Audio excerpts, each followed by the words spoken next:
Right now, the city of Denver has warming shelters open for people experiencing homelessness. People can go to the Denver Coliseum on Humboldt Street and the ballroom of the former Best Western on Quebec Street. They'll be open today from 7 p.m. to 7 a.m. Rec centers and libraries will have warming centers during the day today as well. With Denver snowed in and staying below freezing until later today, several groups are working together to make sure that people with no place to stay can stay warm. Teams are trying to collect and distribute thousands of winter weather items to share with people on the streets. Mutual Aid Money and House Keys Action Network Denver are hosting Campaign 5280 to collect 5,280 winter survival items for people experiencing homelessness. It was supposed to start November 6th, but they had to push it up. We really need things like parkas, any adult warm weather clothes, socks, gloves, hats, sleeping bags, comforters, tents, and then also really actually money so that we can buy heaters and propane. And the items they did collect, they went really fast. You can drop off the cold weather survival gear tonight from 4 to 7 at 14th and Bannock. If you want to schedule a drop-off or a pickup, you can get in touch with House Keys Action Network to coordinate. Let's take a live look outside right now. This is Fort Collins. Cold temps there and across the state. This morning, we want to see your weather pics. Text them to us 303-871-1491. We're going to be sharing those coming up. And looking ahead on Thursday, the two Clear Creek County deputies charged with killing a young man who had called 911 for help are set to be in court discussing a possible plea deal. The DA offered Andrew Buin and Kyle Gould the deal last month. The two men are charged with killing Christian Glass last summer after Glass's car got stuck in Silver Plume. We still don't know the terms of the plea deal.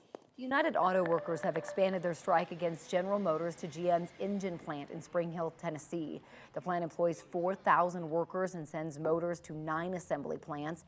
GM released a statement saying 2 plants that make large pickups could be affected by the strike and said it wants to reach an agreement quickly. Meanwhile, Stellantis has reached a tentative agreement with the United Auto Workers Union. That's according to a source familiar with the negotiations. The tentative deal still needs to be presented to and signed off by union leadership before it is announced. Today is the start of a trial here in Colorado to determine whether the 14th Amendment's insurrection ban applies to Donald Trump. This case could end up blocking him from being on our state's 2024 presidential ballot. 6 Republicans and unaffiliated voters in Colorado filed a lawsuit in September arguing that Trump should not be allowed to serve as president again because of his role in the January 6th insurrection. Trump and challengers deny any wrongdoing. Former Vice President Mike Pence is no longer running for president. Pence made the announcement while speaking at the Republican Jewish Coalition in Las Vegas on Saturday. He says that while he is leaving the campaign, he will continue to help elect, quote, principled Republican leaders. During a caucus event in Vegas, former President Donald Trump took time during his remarks to express that Pence should endorse him. He should endorse me. You know why? Because I had a great successful presidency, and he was the vice president. He should endorse me. I chose him, made him vice president, but people... Morning, Trump remains the front runner amongst GOP candidates. The latest polling numbers in the race for the Republican nomination shows movement, though, for second. President Trump remains in first. Former UN Ambassador Nikki Haley is on the rise in Iowa and is tied for second with Florida Governor Ron DeSantis. If you have stocked up on candy for trick-or-treaters, or yourself, you can admit it, it's okay. You're likely spending some more money than previous years. The Bureau of Labor Statistics says that candy prices are up 13% compared to last year. Experts blame inflation and the cost to import sugar, cocoa beans, and wrapping paper supplies. The average household will spend around $35 on candy this year, unless you're the house handing out those king-size candy bars for Halloween.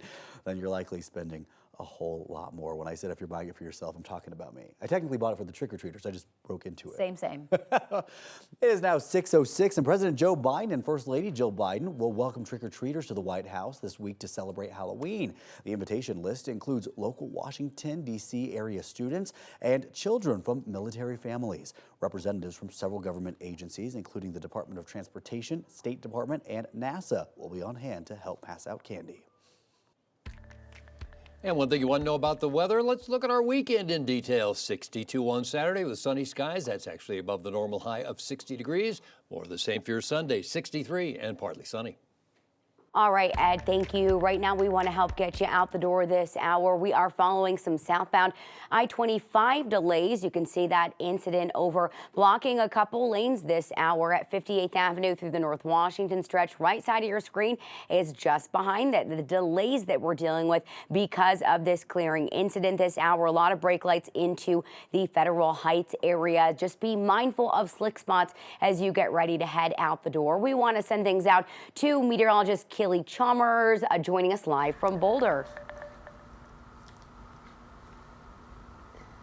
Yeah, good morning. Thanks to technology, I am shooting this live shot from my iPhone. So we won't have a lot of movement, but you can clearly see this is my backyard and there is snow on it. We officially got over 7 inches here in Boulder with the storm.